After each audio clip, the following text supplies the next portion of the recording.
지난 6월 28일부터 한 주간 동안 우리 교회 청년들이 몽골에 단기 선교팀으로 가서 두 가지 일을 했는데 정말 열심히 잘했습니다.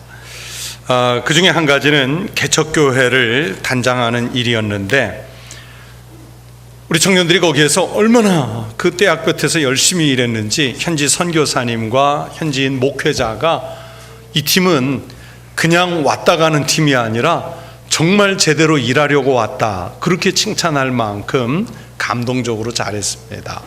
그리고 또 한 가지 일은 그 현지에 가 있는 우리 선교사님들이 많이 있는데, 그 선교사님 자녀들을 대상으로 한 MK 캠프를 열어준 일이었습니다. 그 일도 마찬가지로 정말 감동적으로 잘했습니다.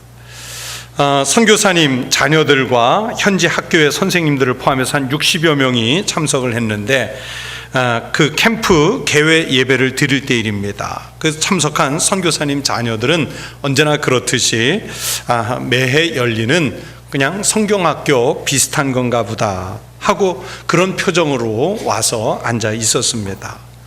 그런데 우리 청년들이 그 개회 예배 중간에 아이들 각각에게 선물을 나누어 주는 시간이 있었는데, 그 선물이 똑같은 가방 안에 들어 있었습니다. 그런데 아이들이 그 선물 가방을 열어보는 순간 정말 얼굴이요, 형용할 수 없는 화색이 돌았습니다.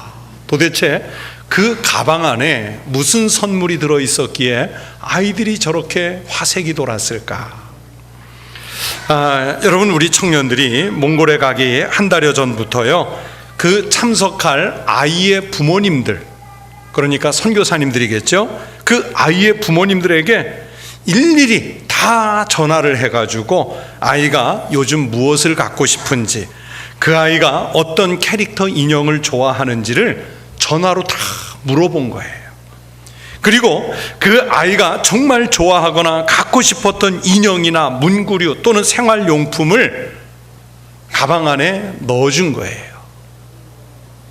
아이들이 깜짝 놀란 거죠. 가방을 열어보는 순간 자기가 갖고 싶었던 인형, 문구류 또는 그 선물이 그 안에 들어있으니까 겉모양은 똑같지만 안에 내용물은 다 달랐던 거예요.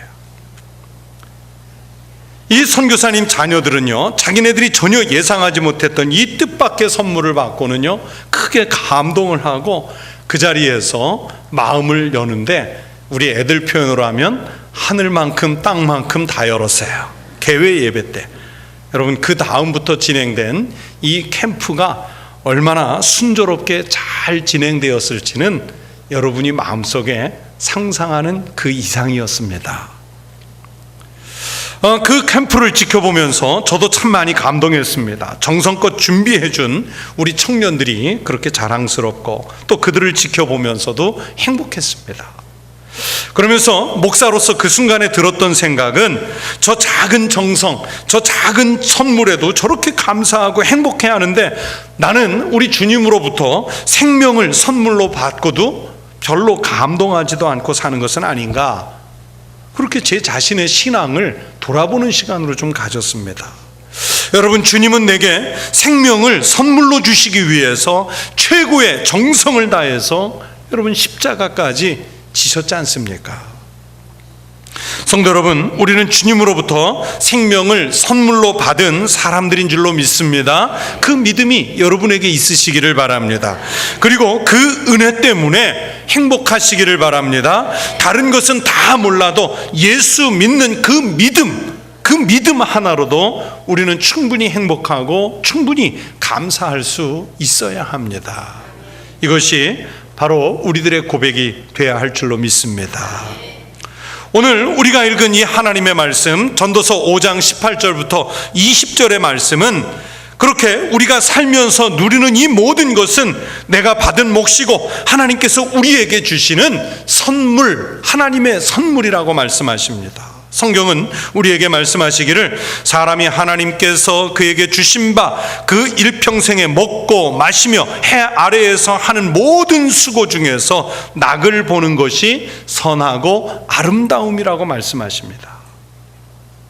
그 일이 바로 그의 몫이요 즐거움, 즉 행복이라고 말씀하십니다. 인간은 하나님이 주시는 복이 많으면 많은 대로 감사하고 그 복이 적으면 적은 대로 감사하며 만족하게 살아야 할 때, 그래야 행복을 누릴 수가 있습니다. 우리는 현재 우리가 누리는 축복들이 자연적인 것으로 생각하거나 내가 힘써 노력한 수고의 결과로 생각해서는 안 되고요, 하나님의 선물이라고 고백할 수 있어야 합니다. 여러분 19절 말씀을 함께 읽겠습니다. 19절입니다. 또한 어떤 사람에게든지 하나님이 재물과 부요를 그에게 주사 능히 누리게 하시며 제 몫을 받아 수고함으로 즐거워하게 하신 것은 하나님의 선물이라. 무엇이라고 말씀해요? 하나님의 선물이라. 우리에게 누릴 것이 있고 그것 때문에 즐거움이 있다면 그것은 바로 하나님의 선물입니다. 하나님이 주신 선물이기 때문에 내가 남들보다 조금 더 가졌다고 해서, 여러분, 우리가 교만해서도 안 되고요, 내가 다른 사람과 비교해서 조금 적게 가졌다고 해서 그것 때문에 열등감에 빠질 필요도 없고, 그냥 주신 것과 그 주신 형편 상황에 대해서 감사해야 하면서 행복하면 됩니다. 이런 사실을 신앙 안에서 깨달은 사람은 참된 기쁨을 발견한 분입니다. 이 기쁨을 발견한 성도는 생명의 날이 길든지 짧든지, 그리고 자기가 소유하고 있는 그 소유물이 많든지 적든지 상관하지 않고 늘 기쁨과 평안을 누리면서 살아갈 수 있습니다. 하지만 여러분, 현실은 어떻습니까? 우리들은 받은 내 몫은 생각하지 않고 내게 없는 것, 다른 사람은 가졌지만 내게 없는 것, 그것을 없다고 생각하기 때문에 즐거워하게 하시는 하나님의 선물을 우리가 제대로 누리지 못하고 있습니다. 그래서 우리는 주변에서 나는 행복하다고 말하는 사람 찾기가 쉽지가 않아요. 그런데 문제는 바로 이런 분위기가 예수를 믿는 우리 그리스도인들에게까지도 만연했다는 사실입니다. 편한 것, 즐거운 것, 많은 것만을 행복의 기준으로 삼고 신앙은 그 다음 차순으로 밀려있기 때문에 예수를 믿는다면서도 그 심령이 평안하지 못하고 불행하다는 인식을 갖고 살아갑니다. 예수님은 우리가 이런 것들을 구하는 것, 즉 눈으로 보이는 소유물들, 먹는 것, 입는 것, 마시는 것, 거기에 집착해서 그것들만을 구하는 것을 이방인들이 구하는 것이라고 말씀하시지 않습니까? 여러분, 사도 바울을 생각해 보세요. 사도 바울은 빌립보서 4장 12절에서 이렇게 말씀하셨습니다. 나는 비천에 처할 줄도 알고 풍부에 처할 줄도 알아. 모든 일, 곧 배부름과 배고픔과 풍부와 궁핍에도 처할 줄 아는 일체의 비결을 배웠노라.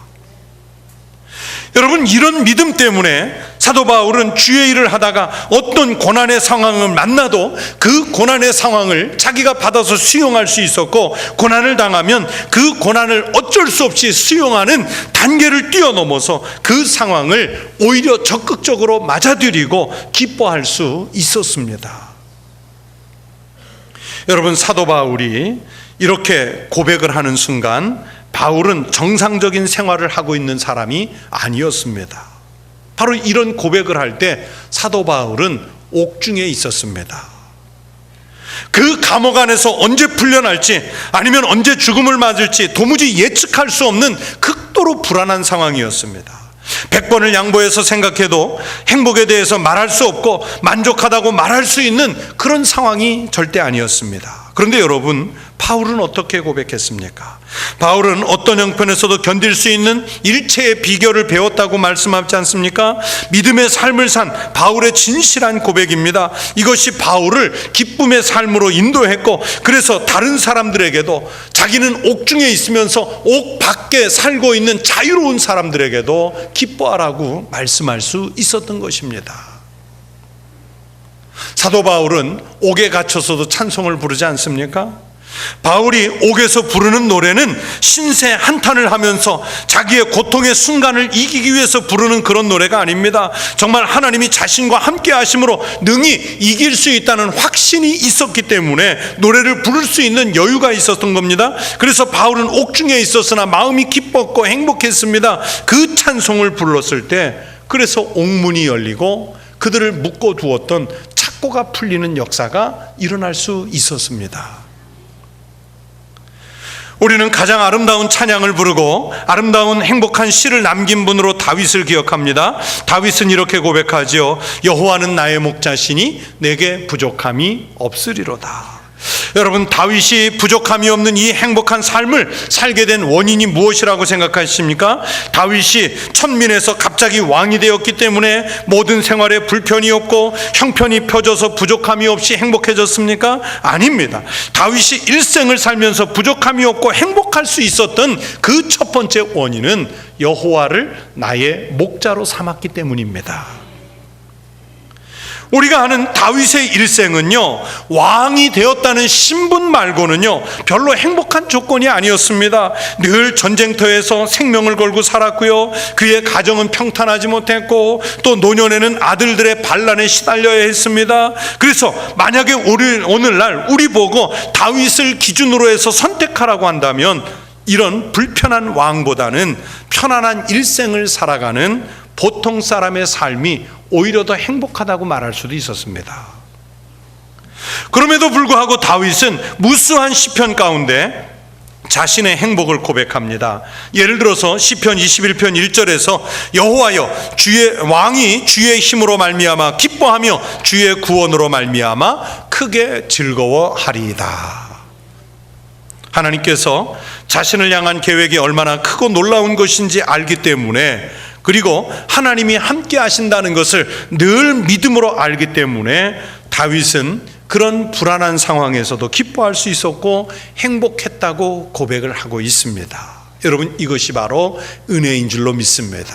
이것이 바로 믿음을 가진 사람들의 권능인 줄로 믿습니다. 예수 그리스도를 알지 못하는 사람들은 내가 지금 누리는 상황이 얼마나 감격스러운 것인지 알지 못합니다.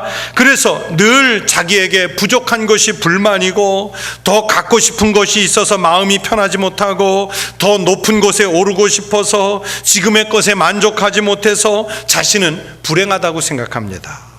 더 많은 것을 가져야 행복할 것이라고 생각하지만, 그러나 여러분, 그렇게 생각하는 사람은요 나중에 더 많은 것을 갖게 되었다고 해도요 또 부족해서 만족하지 못하고 행복하지를 못해요.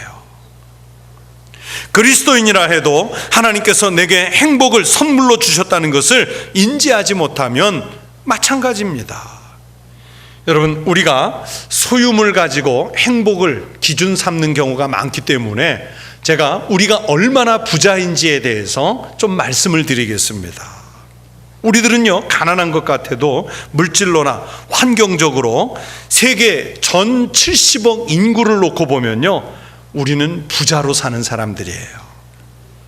우리나라에서 다른 사람과 비교했을 때 가난해 보이는 것이지, 세계의 모든 사람을 다 놓고 비교하면 여러분, 우리 국민들은 다 상위권에 속하는 사람들입니다. 우리가 그 사실을 몰라서 나는 가난하다고 생각하는 거예요. 제가 정말 재밌게 읽은 책 중에 세계가 만일 100명의 마을이라면 이라는 책이 있습니다. 세계가 만일 100명의 마을이라면,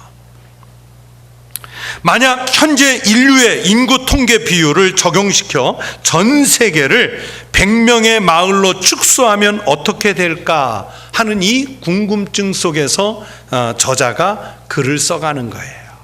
그러니까 70억 인구를 100명으로 줄여서 퍼센테이지를 내는 거예요.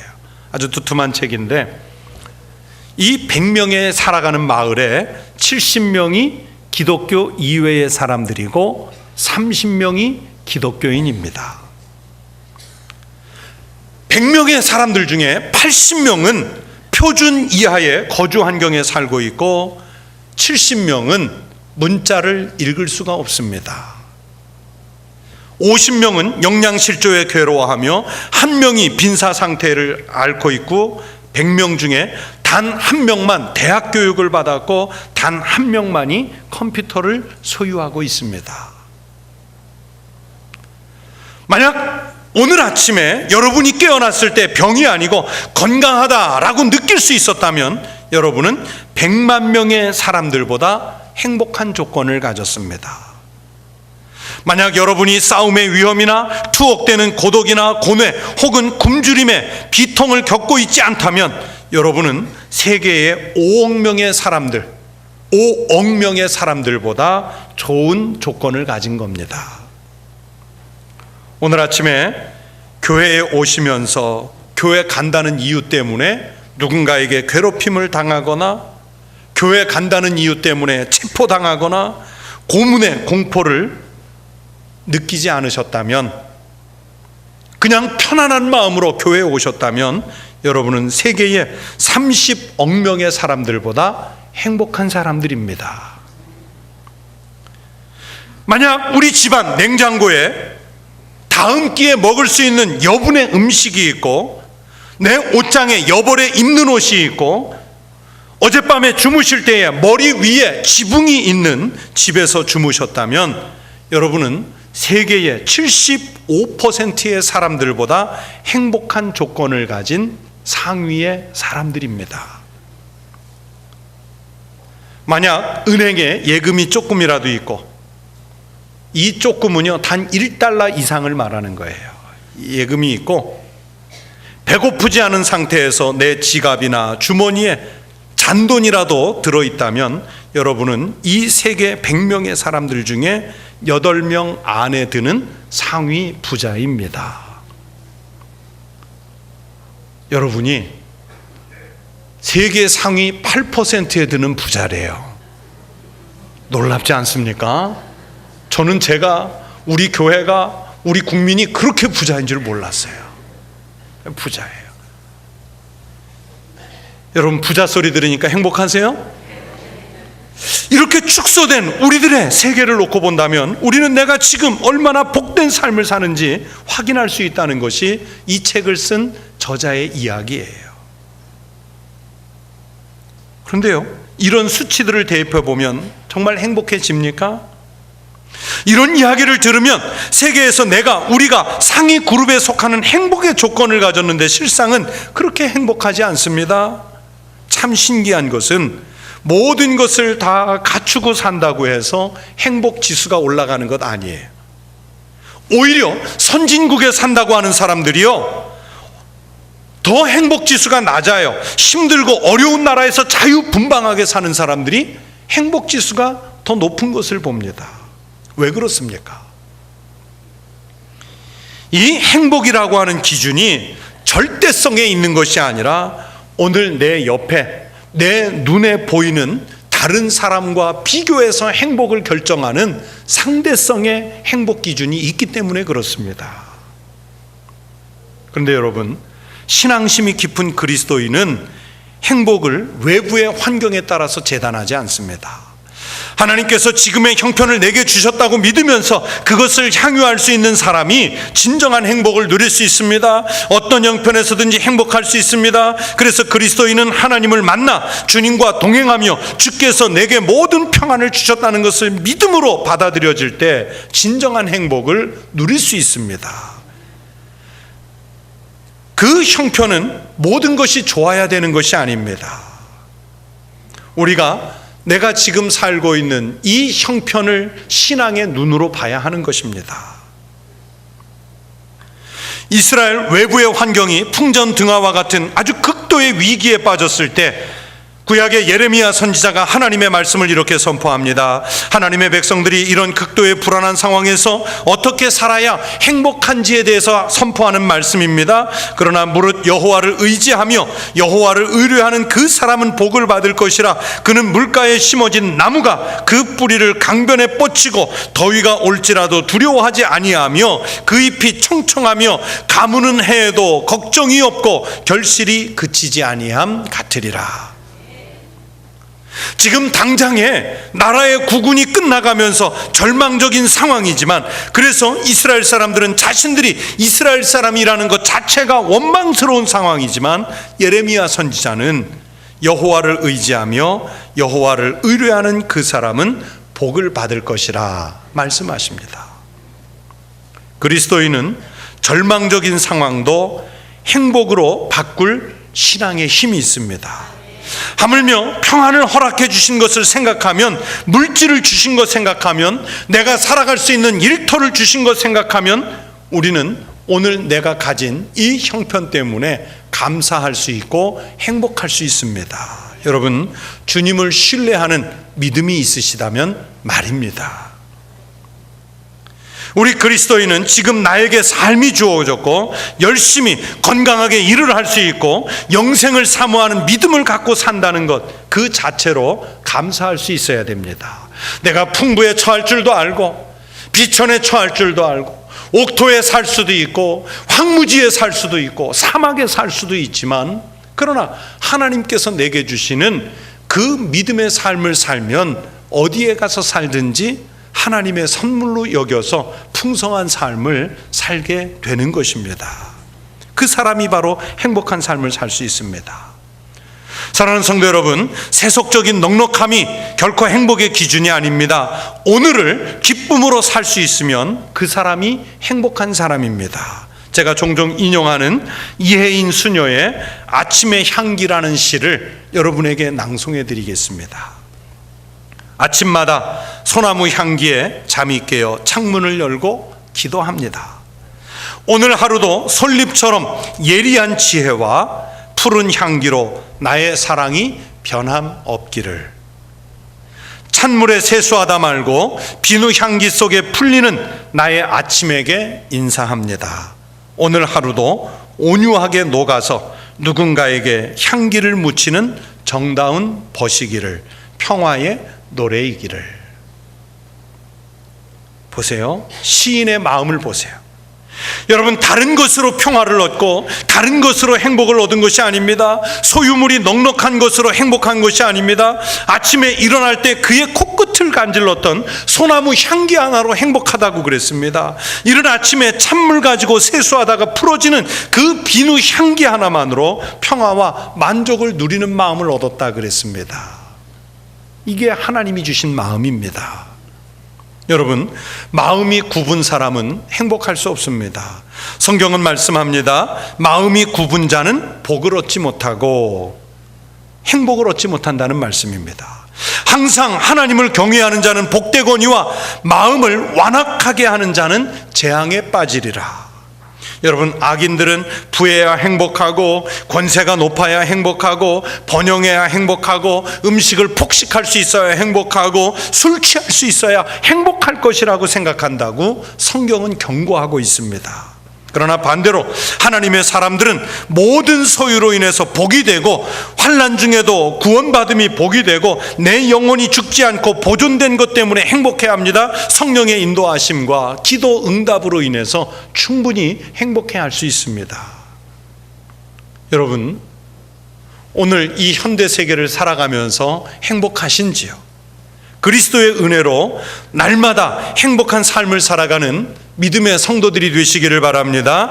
여러분, 행복의 척도는 다양해 가지고요, 어느 한 가지만을 행복이라고 정의할 수 없습니다. 우리 눈에 행복해 보이는 사람이 불행을 감추고 사는 사람일 수도 있고요, 불행하다고 여기는 사람이 실상은 그 심령 속에 충만한 행복을 감추고 사는 사람일 수도 있습니다.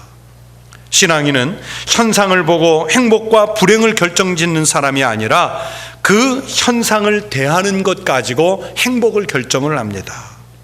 어떤 형편에서라도 오늘 성경이 말씀하는 이 하나님의 선물을 받고 받은 것을 누리고 제 몫을 누리는 즐거움으로 기뻐할 수 있는 행복한 삶을 사는 성도, 그 사람이 하나님의 사람들입니다. 하나님이 내게 주신 몫을 충분히 누리고 그것 때문에 행복한 믿음의 성도들이 되시기를 축원합니다. 생명을 주신 예수님 때문에 그 생명만으로도 충분히 감사하고 행복할 수 있는 믿음의 축복이 여러분에게 있으시기를 주의 이름으로 축원합니다.